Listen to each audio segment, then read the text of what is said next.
Rương tao nâng chma nước nước prey mùi miên sạt tao mùi khỏa chia sát miên chắc đầy chi diêm na snack nơi asrai lưu khung rùm khung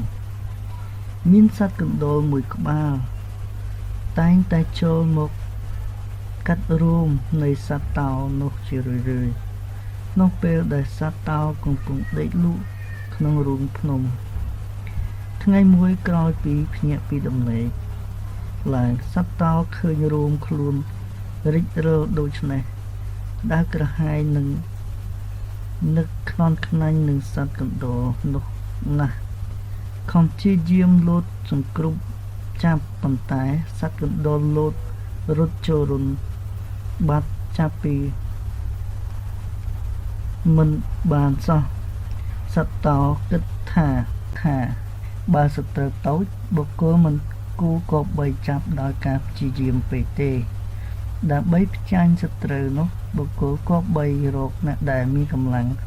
ប៉ុនគ្នាមកបង្ក្រាបទៅបានសម្រេច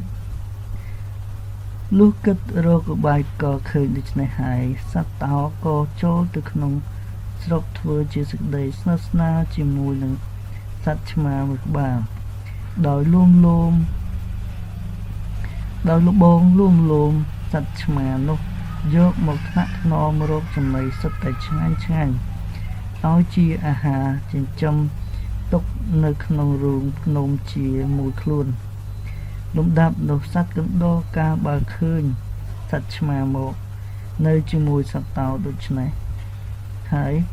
មិនហ៊ានចេញពីរុនខ្លួនសោះតាំងពីពេលនោះមកសត្វតោមានរោមលូតលាស់ល្អដូចដើមវិញហើយដេកលក់ស្កប់ស្កល់សុខសប្បាយខ្សែងខ្សានរៀងមកកាលណាសត្វតោឮសំឡេងសត្វកណ្ដោជារឿយហើយនោះទើបសត្វតោខ្នះខ្នែងរកចំណីអាហារមកឲ្យបំពន់សត្វឆ្មានោះយ៉ាងច្រើនបន្ទាប់មកសត្វកណ្ដោមានសេចក្តីស្រេកឃ្លានខ្លាំងពេកទ្រាំមិនបានក៏ចេញមកខាងក្រៅត្រូវសត្វឆ្មានោះខាន់ស្លាប់ចោលទៅដរាបណាសត្វតោមិនបានប្រទះឃើញសត្វកណ្ដោអស់កាលជាយូរមិនឮសំឡេងសត្វកណ្ដោនោះសោះដរាបនោះសត្វតោមិនសូវត្រូវការ